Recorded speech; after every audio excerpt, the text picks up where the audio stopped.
Hello then, a very good evening to you. Now it is the 10th day of December 2022 and today marks the end of the 16 days of activism against gender-based violence. Today I'll be interacting with Judy Ngina, who is a refugee and a settlement of and also alumni of Mawazo alumni basically, and she'll be interacting with us on the do's and what has actually been done so far, the 16 days, and what the government needs to be done. But first to topics.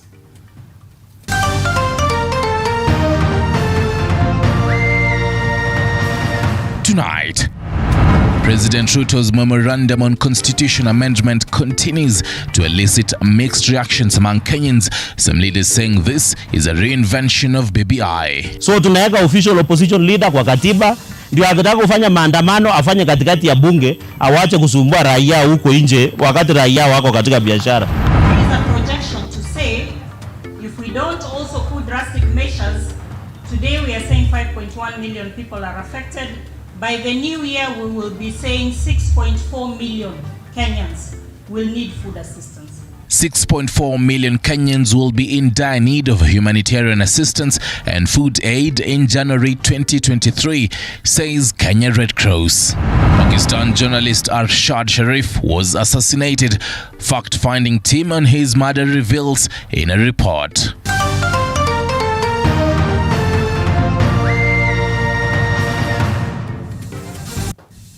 Catherine Simolezi on the sign language docket, and I'm yours truly, Stanley Iringita. You can always interact with us on our social media platforms below your screen right now. Now to the first story and the top story this particular evening. A memorandum by President William Ruto for Parliament to amend the Constitution to facilitate the creation of the official opposition continues to elicit mixed reactions, and with a section of leaders claiming that the memo seeks to revive the Building Bridges initiative to amend the parliamentary standing orders to facilitate the participation of cabinet secretaries in parliamentary proceedings to allow them to respond to questions. Flora Rimuke with more. In what seems like extending an olive branch to the opposition, President William Ruto has written to the two speakers of parliament a letter that could shape debate and reconfigure the current political scene in the country. In the 9-page memo to the bicameral parliament, the president, in what seems like the start of a journey towards a constitutional amendment, Ruto addressed the gender rule, the National Government Constituency Development Fund (NGCDF), the position of the leader of official opposition, and parliamentary oversight by the executive. The creation of the office of the official opposition has elicited mixed reactions both on and offline, considering the recent move by the opposition to criticize the Kenya Kwanza government less than 100 days in the office. He outsmarted Moi. That's why the Moi family was thrown out, because he outsmarted his teacher. Raila is also his teacher, and he outsmarted him in getting elected. President Ruto is on record slamming the Building Bridges initiative, BBI, that sought to amend the constitution, saying it was a selfish move to create positions for a certain class. In an interesting turn of event, the head of state seems to be playing the same card. Ati auzie huyu rais wetu woga, ati aitwe kwa handshake.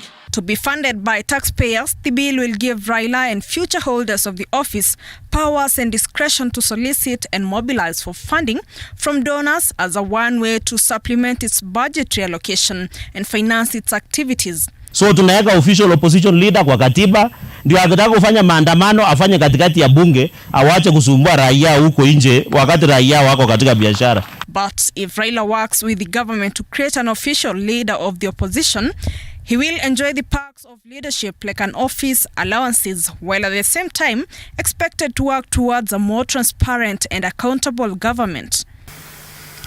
He's a good schemer, better than Kalonzo, and better than a lot of other people. Only that he has to be better than Ruto. A move that, on the contrary, seems like a way to tame the opposition. Flora Limuki, TV 47. And in other matters now, 6.4 million Kenyans will be in dire need of humanitarian assistance and food aid by January 2023. This is according to the Kenya Red Cross. The humanitarian agency is now calling for urgent humanitarian action in areas facing acute food shortage to save lives, Nashin Kabale reports.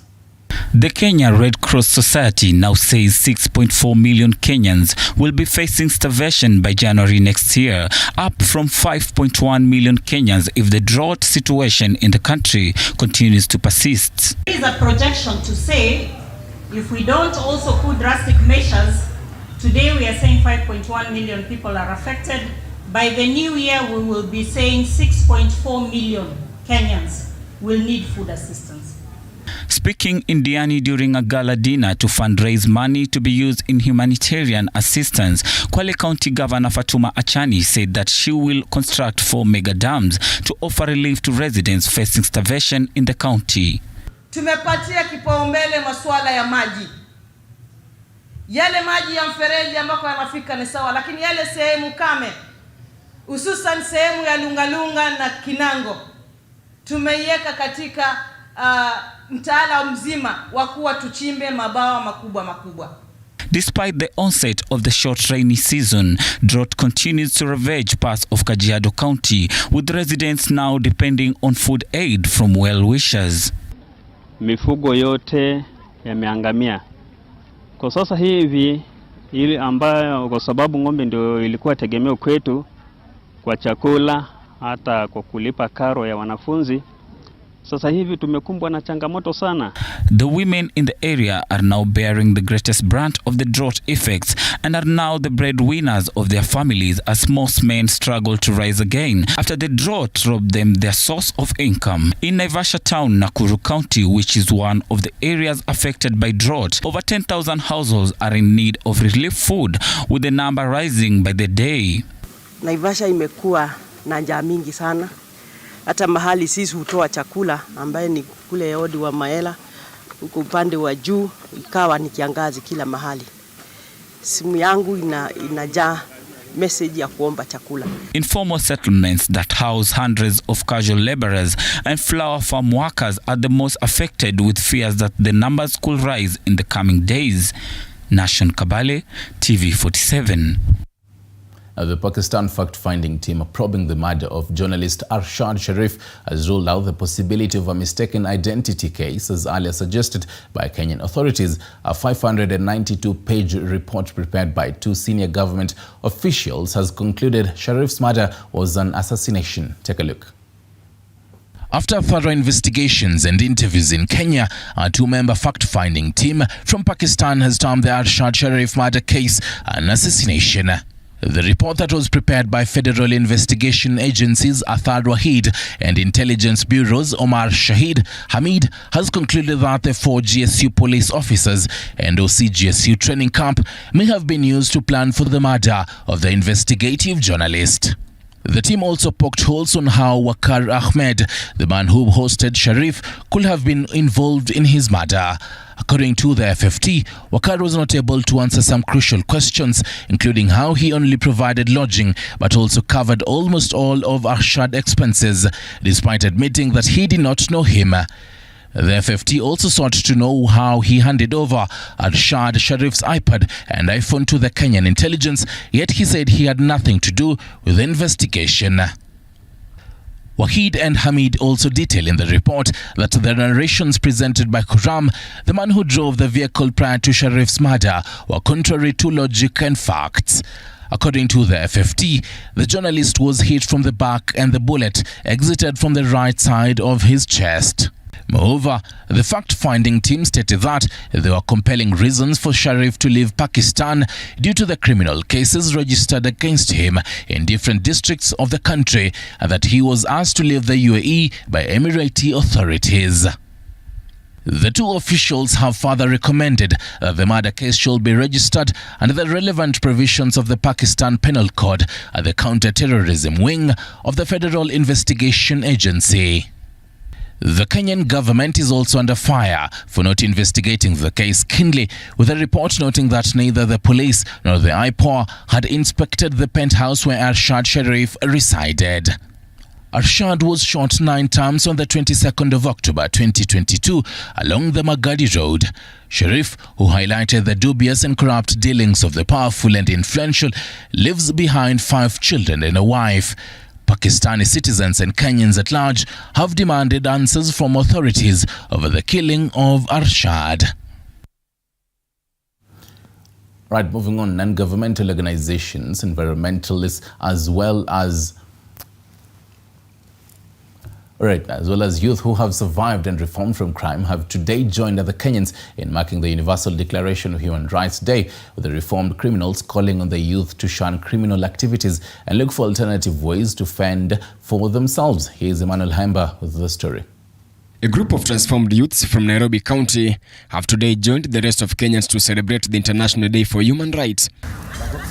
Josephat Karumi, the chairperson of the Kamkunji Environmental Conservation Champion, who is also the founder of the group, he says he transformed in 2002 and started a campaign against the criminal activities among the youths. Mainly reformigi na so far nikakuwa na hubiri mambo ya kureform na so far hapa kwa hii initiative tuko paka na ma ex-convict ambao tunafanya nao kazi. According to Karumi, before his transformation, he was a thief who broke into people's houses, saying that his life has taken a different course.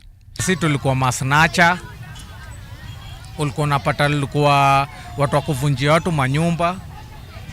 So unapata hizo ni vitu pia zinaenda na age. Josephat claims back in the day, Kamkunji ground was used as a hideout for criminal operation and prostitution, and that they have changed the ground into a beautiful garden. Pandani kulikuwa kunafanyika mugging, kulikuwa kunafanyika prostitution. The situation is not different with that of youths in Kibra who are involved in criminal activities and now calling their fellow youth involved in criminal activities to change for the better. We still have another chance, sawa.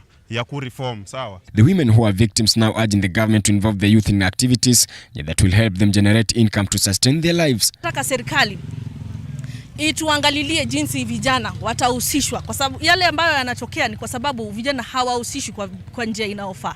Frederick Kojero, the Rapid Response Officer at Haki Africa, has attributed unemployment among the youth and to drug abuse to the rise in number of criminal activities. Like the issues of joblessness, the issues of drugs, and the issues of skilled opportunities for the informal dwellers. Kaimba Emmanuel, TV47, Nairobi. Now, over 4,000 Ethiopian refugees are living in fear and anxiety after the government, through the Security Committee, threatened to close the camp, saying that the Ethiopian government is more than able to cater for all its citizens. And as Elizabeth Atienuna reports, the refugees have accused the government of deserting them, saying that they're forced to battle hunger and diseases due to the deplorable state of the camp. This is the Lataka camp in Moyale, Marsabit County. These makeshift camps covered with polythene bags are home to over 4,000 refugees who fled Ethiopia approximately 4 months ago following adverse hunger and starvation. However, these refugees are now living in fear, anxiety and uncertainty after Government Security Committee revealed that the camp will soon be closed, arguing that the government of Ethiopia has the capacity to take care and feed all its citizens.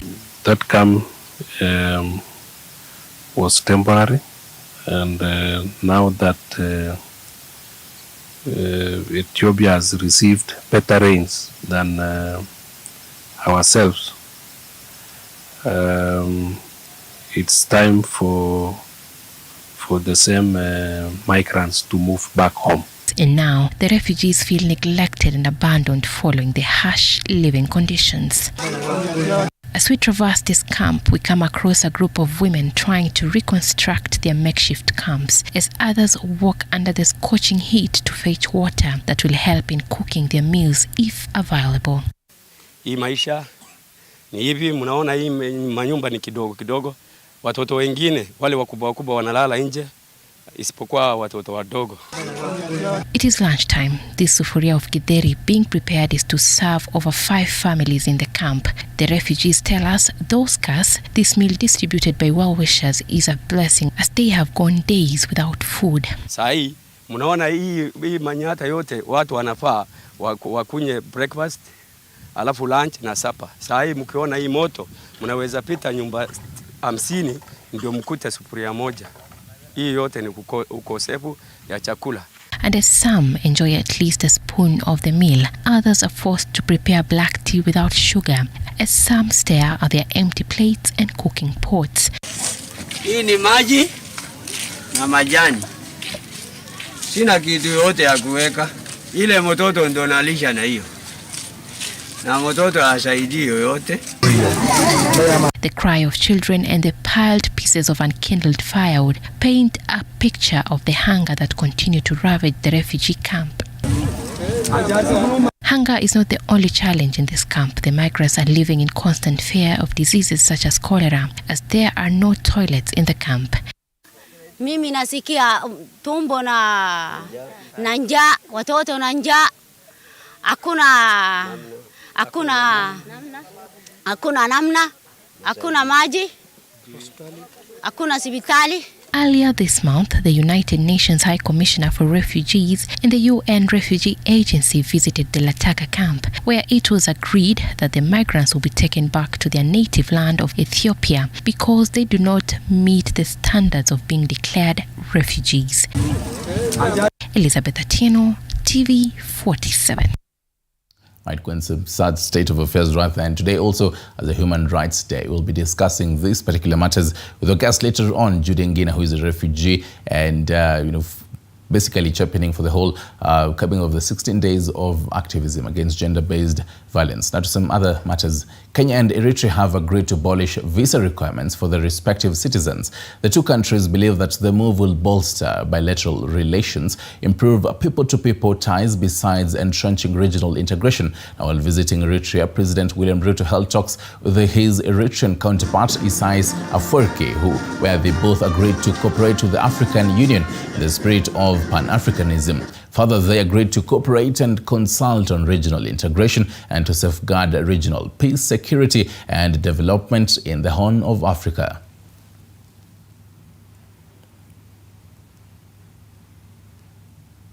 Excellencies agreed to bolster bilateral relations between Kenya and Eritrea, as well as improving people-to-people ties with a view to enhancing and entrenching regional integration. To this end, the two countries shall abolish visa requirements for their respective citizens. The two countries will also cooperate in the African Union in the spirit of Pan-Africanism. On regional and multilateral issues too, the two leaders agreed to work together and consult on regional integration and to safeguard regional peace, security, and development in the Horn of Africa. And Prime Cabinet Secretary Musalia Mudavadi has urged political leaders affiliated to Azimio la Umoja One Kenya coalition from Western region to ditch the coalition for Kenya Kwanza. This, he says, will ensure meaningful development in the region. Mudavadi was speaking at Kidudu area in Vihiga County during a prayer day that was organized by the county's religious leaders. Kwa area hii wamesimama wakiinua mikono yao juu ya mtu wao.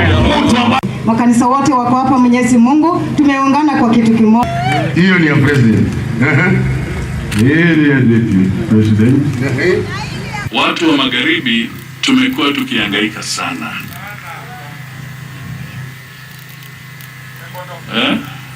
Mimi naomba watu wa makanisa mtusaidie ile mahuwaro ambayo Jimose amesema, mtusaidie kwamba hiyo maneno ifanye nini?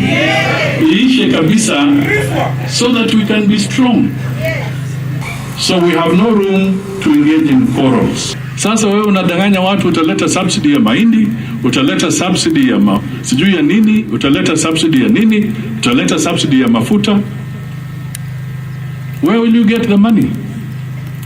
Wewe unataka niambie, kwa sababu kulipa subsidy unataka nani alipe ushuru zaidi sahihi? Tumeamua kwamba sisi tuangazie maendeleo na tusupport serikali ambayo iko mamlakani wakati huu.